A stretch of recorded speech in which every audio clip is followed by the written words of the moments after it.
আসসালামু আলাইকুম রহমতুল্লাহি ওবারাকাতুহ। মালয় ভাষা ট্রেনিং সেন্টারে সবাইকে স্বাগতম। শুরু করছি বাংলা টু মালয় ভাষা শিক্ষা। যারা এখনও আমার চ্যানেলটি সাবস্ক্রাইব করেননি, চ্যানেলটি সাবস্ক্রাইব করে পাশে থাকবেন। আর যারা অলরেডি সাবস্ক্রাইব করেছেন সবাইকে অসংখ্য ধন্যবাদ। কাজের ব্যস্ততার কারণে এতদিন ভিডিও দিতে পারিনি, ক্ষমা করবেন। তো আজকে যে ভিডিওটি সাজিয়েছি, আসলে ভিডিওটি খুবই গুরুত্বপূর্ণ।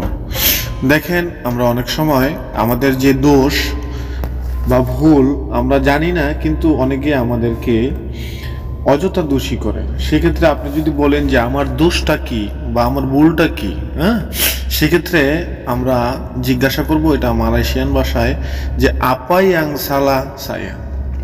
আপা ইয়াং সালা সায়া, আপা হচ্ছে কি। যদি আমরা ইয়াং শব্দটি ব্যবহার করে বলি তাহলে হবে আমার দোষটা কি। আপা ইয়াং সালা সায়া, সালা হচ্ছে দোষ বা ভুল।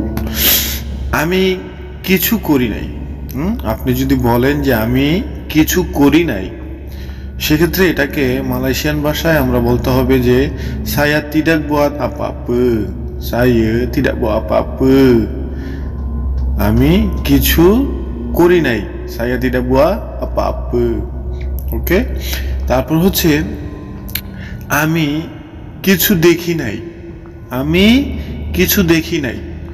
এটা মালয়েশিয়ান ভাষায় আমরা এভাবে বলবো যে saya tidak melihat apa-apa, saya tidak melihat apa-apa। tidak হচ্ছে না, melihat হচ্ছে দেখা। saya tidak melihat apa-apa, আমি কিছু দেখি নাই। তারপর যদি বলেন যে আমি দুঃখিত, আমি দুঃখিত, অর্থাৎ আপনি ক্ষমা প্রার্থী, দুঃখিত বলতে যাচ্ছেন, সেক্ষেত্রে বলবেন saya minta maaf, saya minta maaf, যার বাংলা অর্থ হচ্ছে আমি দুঃখিত। আমরা যখন এইভাবে সাজিয়ে বলবো কথাগুলো, তখন আমাদের কথা খুব সহজেই বুঝতে পারবে মালয়েশিয়ানরা।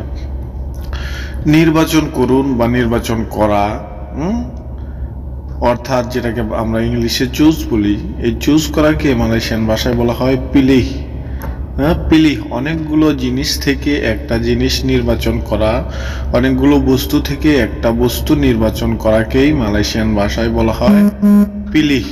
পিলিহ শব্দের অর্থ হচ্ছে নির্বাচন করা বা চুজ করা, যেটাকে আমরা ইংলিশে চুজ বলে থাকি। ওকে, তারপর হচ্ছে বুদ্ধিমান। বুদ্ধিমান, আজকে আমি এইসব শব্দগুলো এই কারণে সাজিয়েছি, আমার অনেক ভিডিও রয়েছে, শত শত ভিডিও আমার চ্যানেলে রয়েছে। আজকের ভিডিওটা একটু ব্যতিক্রম, তো এইসব শব্দগুলো আমি চ্যানেলে খুব কম সাজিয়ে থাকি।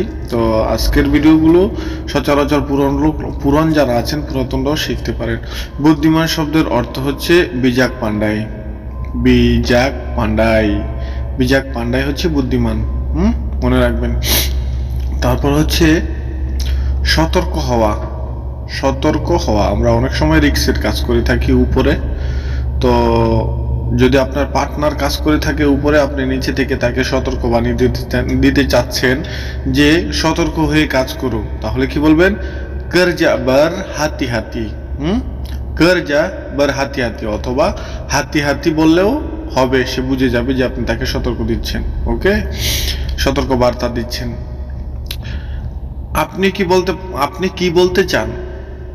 আপনি কি বলতে চান? অনেকে আমাদের সাথে কথা বলার সময় কিছু কথা ভিতরে রেখে রেখে বলে, বা কেমন কেমন যেন বলে কথা, তো আপনি তার কথা ক্লিয়ার বুঝতে পারেন না। তো আপনি যদি তাকে জিজ্ঞাসা করেন যে আপনি কি বলতে চান, আপনি কি বলতে চান, সেক্ষেত্রে আমরা তাকে জিজ্ঞাসা করবো মালয়েশিয়ান ভাষায় awak nak cakap apa, awak nak cakap apa। আমি যেটা বলছি সেটা হচ্ছে আঞ্চলিক ভাষা, মুখে যেটা বলছি সেটা হচ্ছে আঞ্চলিক ভাষা, আর যেটা লিখেছি এটা হচ্ছে বইয়ের ভাষা, যেটা পেপার পত্রিকায় লিখে থাকে বইয়ের ভাষা সেটা। আর আমি যেটা বলছি মুখে সেটা হচ্ছে আঞ্চলিক ভাষা। এই আঞ্চলিক ভাষাটা যদি শিখতে পারেন তাহলে খুব সুন্দর হবে আপনার কথা। ওকে, আপনি কোথায় যেতে চান? আপনি কোথায় যেতে চান, এটা মালয়েশিয়ান ভাষায় যদি বলতে চান তাহলে বলবেন awak nak pergi mana, awak nak pergi mana। শুদ্ধ ভাষায় হবে, যেটা বইয়ের ভাষা pergi, কিন্তু আঞ্চলিক ভাষায় বলে pergi, pergi, pergi, pergi বলে না, pergi বলে। awak nak pergi mana আপনি এইভাবে বললেও বলতে পারেন, কোনো সমস্যা নাই। যেভাবে লিখেছি আওয়াক নাক pergi mana, আপনি কোথায় যেতে চান বা কোথায় যেতে যাচ্ছেন, ওকে, এভাবে। তারপর একটু পরে, একটু পরে এই কথাটা যদি মালয়েশিয়ান ভাষায় বলতে চাই যে একটু পরে, তাহলে বলবেন nanti sekejap, nanti sekejap, nanti sekejap, nanti হচ্ছে পরে, sekejap হচ্ছে একটু, sekejap sebentar, এগুলা এর অর্থ হচ্ছে একটু, ওকে। যদি বলেন একটু আগে, একটু আগে, সেক্ষেত্রে বলতে হবে tadi baru, tadi baru, tadi baru, একটু আগে। যদিও বারু শব্দের অর্থ হচ্ছে নতুন, কিন্তু যখন আপনি বলবেন tadi baru, মানে একটু আগে, একটু আগে। এটা কি? আমরা যেটা বাংলা ভাষায় একটা কথা বলে থাকি, এটা কি? তাহলে এটা মালয়েশিয়ান ভাষায় এভাবে বলতে হবে apa ini, apa ini, এভাবে বলে থাকে মালয়েশিয়ানরা, একটু ধাক্কা দিয়ে apa ini, এটা কি? এটা কি?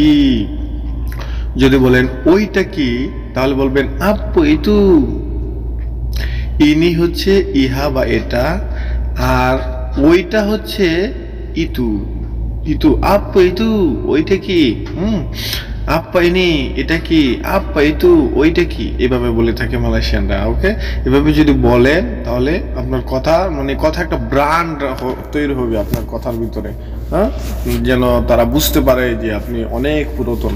এভাবে যদি বলে থাকেন আমি একটা চাই, আমি একটা চাই, এটা যদি মালয়েশিয়ান ভাষায় বলতে চান তাহলে বলবেন saya nak satu, saya nak satu, saya nak satu। এই নাক শব্দের জায়গায় মাহু ব্যবহার করতে পারেন, saya mau satu, এভাবে। লাগবে না, যদি বলেন লাগবে না তাহলে বলবেন tak baya অথবা tak perlu, tak baya অথবা tak perlu, যে কোনো একটা বলতে পারেন। যদি বলেন লাগবে না, লাগবে না tak baya অথবা tak perlu অথবা tidak perlu, এইভাবে বললে বুঝে যাবে আপনি বলতেছেন যে আপনার লাগবে না, ওকে। এখানে নিয়ে আসেন, এখানে নিয়ে আসেন, এটা যদি বলতে চান মালয়েশিয়ান ভাষায় তাহলে বলবেন bawa mari sini, bawa mari sini। যদি ভেঙে বলেন যে bawa হবে নিচে, এর অর্থ হবে নিচে, bawa mari sini, এখানে নিয়ে আসেন, ওকে। অনেকে বলতে পারেন ভাই বাবা শব্দের অর্থ তো নিচে, কিন্তু সব শব্দের অর্থ একটা হয় না, অনেক শব্দ আছে ভিন্ন ভিন্ন শব্দের ভিন্ন ভিন্ন অর্থ হয়ে থাকে, একই শব্দের ভিন্ন ভিন্ন অর্থ হয়ে থাকে। তারপর হচ্ছে জায়গা পরিবর্তন করা, জায়গা পরিবর্তন করাকে মালয়েশিয়ান ভাষায় বলা হয় tukar অথবা pindah tempat। tempat শব্দের অর্থ হচ্ছে জায়গা, tempat শব্দের অর্থ জায়গা, পিন্ডা অথবা তোকার শব্দের অর্থই হচ্ছে পরিবর্তন করা। পিন্ডা রোমা, রোম পরিবর্তন করা, পিন্ডা tempat জায়গা পরিবর্তন করা, ওকে। এমনটা হচ্ছে পরিবর্তনের ক্ষেত্রে। অনেক সময় আমরা বাসা বাড়ি পরিবর্তন করি, অনেক সময় কাজ পরিবর্তন করি, সেক্ষেত্রে তোকার বলবেন। কাজ পরিবর্তন করার ক্ষেত্রে পিন্ডা বললে হবে না, তোকার বলতে হবে, কাজ পরিবর্তন, তোকার কেজি, ওকে। তারপর হচ্ছে জায়গা পরিবর্তন করা, জায়গা পরিবর্তন করা কি বলছি এর আগে? জায়গা পরিবর্তন হচ্ছে তোকার pindah tempat, pindah tempat, ওকে। pindah tempat হচ্ছে জায়গা পরিবর্তন করা, এবং যেটা কাজ পরিবর্তন করা, কাজ পরিবর্তন করাকে বলা হয়